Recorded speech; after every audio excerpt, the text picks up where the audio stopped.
What is going on, and welcome to Take on the World of Lockup. If you ever tuned into the gritty world of Blue Bloods or felt the suspense of Law and Order, the chances are you've heard of Rikers Island. But today we're peeling back the layers of this infamous jail and diving deep into the history to uncover the stories you won't find on the small screen. Let's start with a man whose name is forever intertwined with the island's legacy, Abram Rikers. Going back to 1610, Abram was born in the Netherlands. Let's fast forward to 1638, where he was among the brave souls sailing to the New World, seeking an opportunity and a fresh start in the city called New Amsterdam, which is now known as Manhattan. But Abram's story doesn't end there. He was not just a passenger on a journey, he was a trailblazer. Settling on Long Island, in what would later become Queens, Abram's vision and ambition shaped the landscape around him. His land holdings and activities in the region don't just make him a landowner, they make him a community leader, a man with a vision for the future. And then in 1644, Abram makes the move that changes the course of history. He purchases an island, but not just any island, Rikers Island. Back then, it was a mere fraction of its current size, a small plot of land surrounded by swirling waters of the East River. But here's the twist. Rikers Island wasn't exactly prime real estate. It was low-lying and prone to flooding during high tides and storms. It was a small island at the mercy of the elements, its fate tied to the ebb and flow of the tides. Yet, despite its vulnerabilities, Abram saw potential in this rugged landscape, a potential that would shape the island's destiny for centuries to come. So that's the beginning, the story of Abram Rikers and the birth of Rikers Island. But this is just the beginning of our journey. Join me as we uncover more secrets, unravel more mysteries, and shine the light on the hidden corners of America's most notorious jail. Now that we've covered the early days of Rikers Island, from its humble beginnings to the ambitious vision of Abram Rikers, let's move forward to a pivotal moment of American history, the Civil War. In the 1860s, Rikers Island is about to embark on a whole new chapter. The nation torn apart by conflict, the island takes on a new role as a training ground for Union soldiers. That's right, Rikers Island becomes the hub of military activity, serving as a crucial training camp during one of America's darkest hours. But it wasn't just any training camp. This was Camp Astor, named after the illustrious John Jacob Astor III, a man who played a key role in the financing and supporting of the Union war effort. Imagine thousands of soldiers marching across the island, drilling, practicing marksmanship, and honing their military skills. From basic training to advanced maneuvers, Camp Astor was equipped with everything needed to prepare soldiers for the challenges of war. But what made Rikers Island the perfect location for this training camp? It came down to isolation. Situated in the middle of the East River, Rikers Island provided the ideal setting for an extensive training exercise without the risk of disruption of civilian life in New York City. Temporary barracks, training facilities, and staging areas were all set up to accommodate the influx of recruits.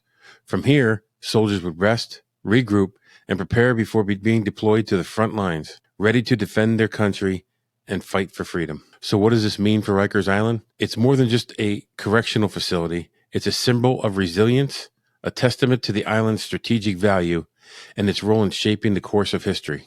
Let's move forward to the 19th century, where the fate of Rikers Island hangs in the balance. In 1884, the Rikers family was ready to part ways with the island, but selling off this piece of land wasn't as straightforward as you might think. This deal was riddled with drama, politics, and a few more twists and turns. It all started in 1883, when the New York City Commission of Charities and Corrections expressed an interest in purchasing Rikers Island for use as a workhouse. But here's the catch. Any such purchase had to be approved by the state. And that's where things began to get interesting. In January 1884, State Senator Frederick S. Gibbs introduced a bill authorizing the commission to buy the land. And guess what? In May of the same year, Governor Grover Cleveland signed off on the bill, giving the green light for the purchase to go ahead. But the drama was just getting started. You see, Rikers Island wasn't just any old piece of land. It was smack dab in the middle of Long Island City, located in Queens County. And with the potential transfer of ownership, tensions were running high between the politicians of Long Island City, Queens County, and New York City. It was a political powder keg. But fear not, after much squabbling back and forth, a compromise was reached. On July 31st, 1884, all three entities agreed to a deal. New York City would pay a total of $3,000, with $2,500 going to Long Island City and $500 to Queens County. And just like that, Rikers Island was officially in city hands. But wait, there's more. On August 4th, 1884, the ink was dry in the contracts as Commissioner of Charities and Corrections, Jacob Hess, signed on a dotted line.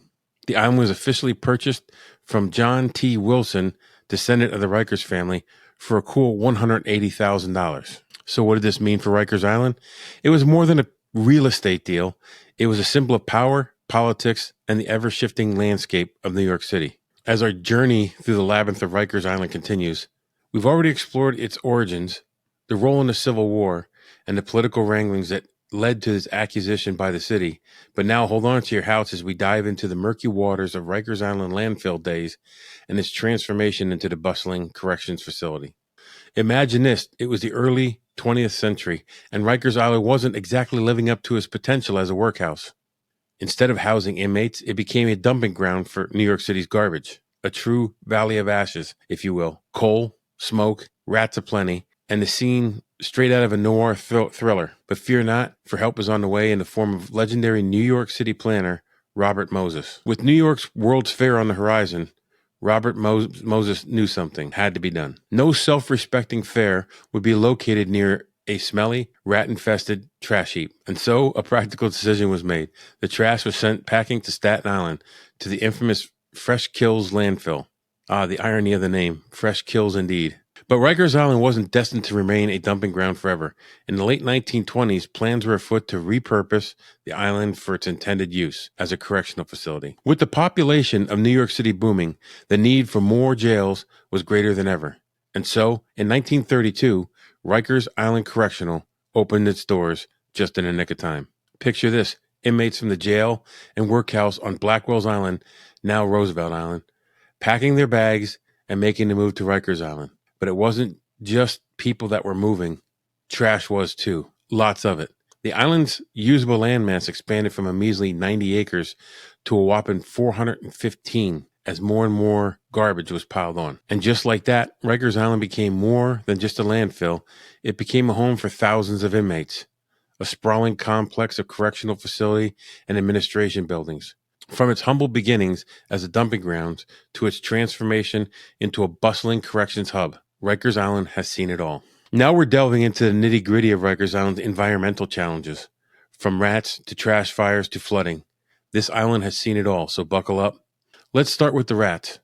In the early 20th century, Rikers Island found itself overrun with these pesky critters. Not only were they a nuisance, but they were also posing serious health risks for the inmates and staff. In 1934, authorities launched a major campaign to exterminate the rats once and for all. They pulled out all the stops, using everything from rat poison to trained dogs and ferrets. And let me tell you, it was no small feat. Tens of thousands of rats met their demise in this epic battle. The successful reduction of the rat population led to significant improvements in sanitation and living conditions on the island. But rats weren't the only challenge on Rikers Island. Being a landfill brought its own set of problems, namely trash fires. The city regularly dumped large quantities of trash on the island, which was then burned as a method of waste disposal. Sounds simple, right? These fires often got out of control, spewing thick, noxious smoke into the air and posing serious health risks to everybody nearby. These fires released a cocktail of pollutants, including particulate matter and toxic chemicals, contributing to environmental degradation and long-term health risks. But fear not, the island was eventually transitioned away from this hazardous practice, making a critical shift towards better environmental stewardship and improving living conditions for all. Let's not forget about the flooding. Situated in the East River, Rikers Island was no stranger to flooding, especially during extreme weather events.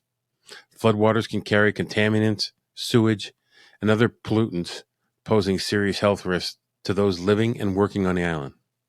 Over the years, various measures have been implemented to mitigate the flooding, including the installation of drainage systems, strengthening the seawalls and levees. An effort has also been made to upgrade and modernize the island's sewage infrastructure, addressing issues like sewage overflows and spills. Despite these efforts, environmental issues on Rikers Island remain a cause for concern. From asthma to gastroenteritis, inmates and staff face a myriad of health problems as a result of living in such challenging conditions. Let's not forget about the mental toll. Living in fear of the next environmental disaster can take a serious toll on one's mental health. Advocacy groups, civil rights organizations, and concerned individuals continue to push for reforms, aiming to improve the health, safety, and dignity of those incarcerated on the island. So there you have it, folks, the untold story of Rikers Island environmental challenges. Get ready for a tale that'll warm your hearts and challenge your perceptions. Picture this, the year is 1957. A stormy night at LaGuardia Airport, and Northeast Airlines Flight 823 is in trouble. The plane goes down in a blaze and chaos ensues. But amidst the panic and fear, there shines a beacon of hope, the unlikely heroes of Rikers Island. Yes, you heard that right. Inmates from Rikers Island, typically viewed as society's outcast, rose to the occasion in a moment of crisis. Without a second thought, they rushed to the aid of screaming, disoriented passengers trapped in burning wreckage. Their bravery knew no bounds as they pulled survivors to safety, risking their own lives in the process. And their acts of heroism did not go unnoticed. These unlikely heroes received commendations for their valor, along with shortened sentences and a token of gratitude for their selfless actions. But amidst the accolades and praise, there's a twist to this tale, one that sheds light on the complex layers of human nature. Enter Antonio Queen, a young man whose life takes an unexpected turn when he learns the truth about his father's past. You see, Antonio's father was one of the inmates who bravely aided in the rescue efforts of that fateful night. But here's the kicker. Antonio had no idea his dad had ever been incarcerated at Rikers Island. The revelation sent shockwaves through his world, offering a glimpse into the secret chapter of his family's history. But fate works in mysterious ways, doesn't it? Despite his initial disbelief, Antonio finds himself following in his father's footsteps, albeit a different capacity. Yes, Antonio Queen eventually becomes warden at Rikers Island, tasked with overseeing the very institution where his father once served as an unlikely hero. So there you have it, a tale of courage, redemption, and the power of human kindness. But that's not why you came here. You came here to hear about the dark side. Welcome to the shadowy underbelly of Rikers Island, where dark tales lurk behind every door. As we peel back the layers of history, we uncover not just stories of heroes, but also the controversies of the stained reputation. Imagine a place where the lines between justice and abuse blurs, where power dynamics play out in the most sinister ways. This is the reality of Rikers Island, where the treatment of prisoners has long been subject of heated debate. Among the accusations are allegations of excessive force by correction officers, strip searches that strip away dignity, and the use of restraints that cross the lines into cruelty. These practices have ignited fierce argument and raised serious questions about the ethics of incarceration. I will note that there are two sides to every story, and there are two sides to this as well. The controversy doesn't end there. In the halls of Rikers, whispers of an inmate-run fight club echo through the corridors. Yes, you heard that right. Inmates left to their own devices allegedly organize brutal fights for their own amusement. Picture it. Cells transformed into makeshift arenas where prisoners are pitted against each other like gladiators of old. And what's at stake? Not glory or honor, but the most basic of human needs, cigarettes and food. Accusations fly and video evidence emerges, painting a chilling picture of life behind bars. In a place where order should reign supreme, chaos reigns unchecked, and the line between predator and prey blurs into nothingness. It's a grim reminder that even in the most tightly controlled environments, humanity's darkest impulses can run wild. As we delve deeper into the history of Rikers Island, we are forced to confront uncomfortable truths about the nature of power, justice, and the human condition itself. Now we will talk about the celebrity guest list of Rikers Island. Yes, you heard that right. Rikers has hosted some big names over the years, and not just in the world of crime. Let's take a look at some of the VIPs who've checked in. Tupac Shakur, the rap legend, made a brief appearance at Rikers Island in 1995, adding a little hip-hop flair to the island's inmate roster. Lil Wayne, this Grammy Award-winning rapper, had his own extended stay in 2010, bringing his lyrical prowess to the cell block.